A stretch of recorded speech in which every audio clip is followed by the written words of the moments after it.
তীরে এসে তরি ডোবা কথাটা আপনারা সকলেই জানেন। এই কথাটা বলার কারণ হলো এখন শীত বিদায় নিয়েছে। আবহাওয়ার পরিবর্তনের সাথে হঠাৎ করে ঝড় বৃষ্টির আগমন হওয়া শুরু হয়ে গেছে।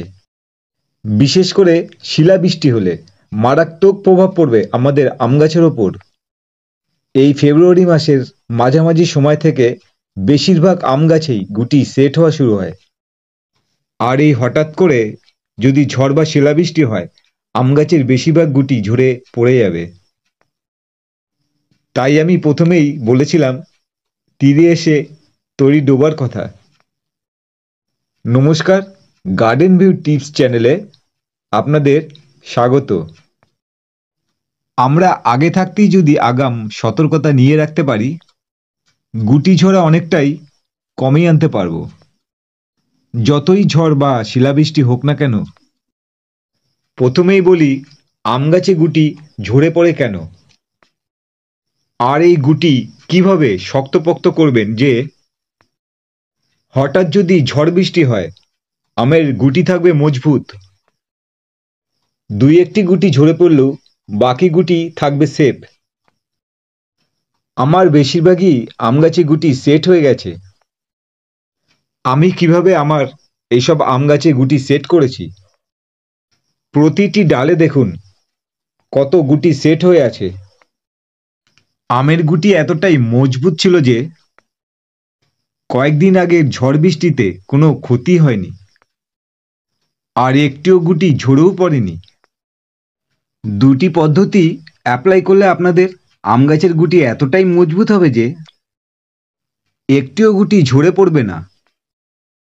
আর যদি ঝড় বা শিলাবৃষ্টি হয় তাহলেও আমের গুটি থাকবে সেফ। আমের গুটি ঝরে পড়ার প্রধান তিনটি কারণ হলো পোকার আক্রমণ, ফাঙ্গাস অ্যাটাক এবং মাটিতে জলের অভাব হলে গুটি ঝরে পড়তে পারে। তাই আমরা প্রথমে গুটি ঝরে পড়া বন্ধ করব। সেই গুটি বেশি মজবুত এবং দ্রুত বড় করব। গোটা প্রক্রিয়াটি আপনাদেরকে স্টেপ বাই স্টেপ সঠিকভাবে করতে হবে। আম গাছে মুকুল আসা শুরু হলে জলের ম্যানেজমেন্ট সঠিকভাবে করবেন।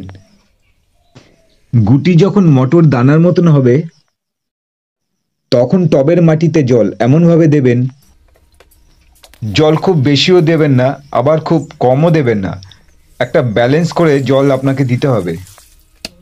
টবের মাটিতে যেন হালকা ভেজা ভাব থাকে।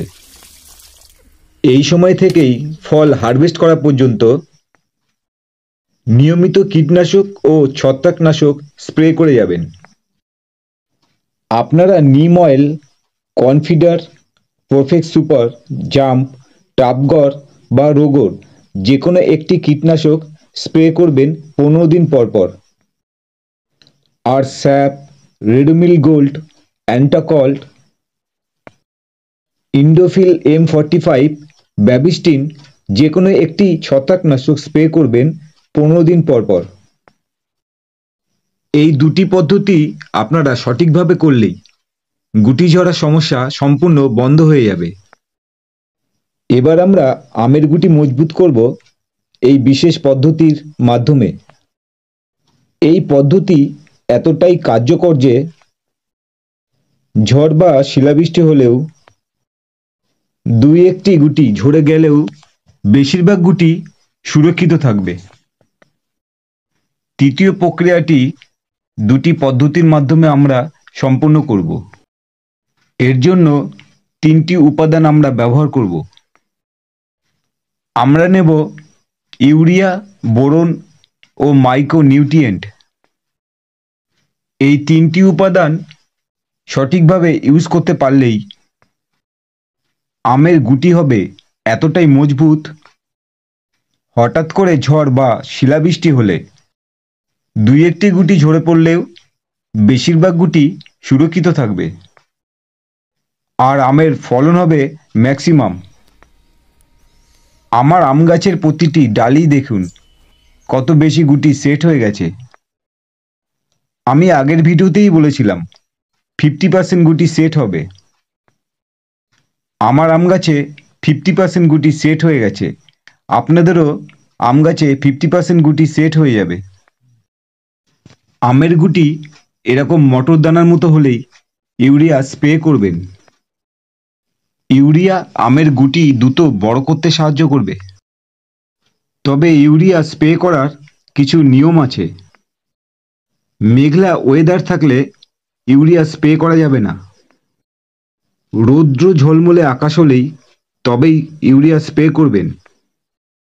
সকাল 9টা থেকে 11টার মধ্যে এই ইউরিয়া স্প্রে করতে হবে। 1 লিটার জলে 10 গ্রাম মিশিয়ে আমের গুটিতে ভালো করে স্প্রে করে দেবেন। দ্বিতীয় স্প্রে করবেন বোরন ও মাইক্রোনিউট্রিয়েন্ট একসাথে মিশিয়ে। মাইক্রোনিউট্রিয়েন্টের মধ্যে মোবোমিন, অ্যাগ্রোমিন গোল্ড, অ্যাগ্রোমিন ম্যাক্স বা সিউইড এক্সট্যাক যে কোনো একটি ইউজ করবেন। 1 লিটার জলে 1 গ্রাম বোরন ও মাইক্রোনিউট্রিয়েন্ট একসাথে মিশিয়ে আমের গুটিতে স্প্রে করবেন। ভিডিওতে দেখানো পদ্ধতি আপনারা সঠিকভাবে অ্যাপ্লাই করুন। আমি 100% নিশ্চিত আপনাদের আম গাছের গুটি দ্রুত বড় এবং মজবুত হবেই। ভিডিওটি ভালো লাগলে লাইক এবং কমেন্ট করে জানাবেন।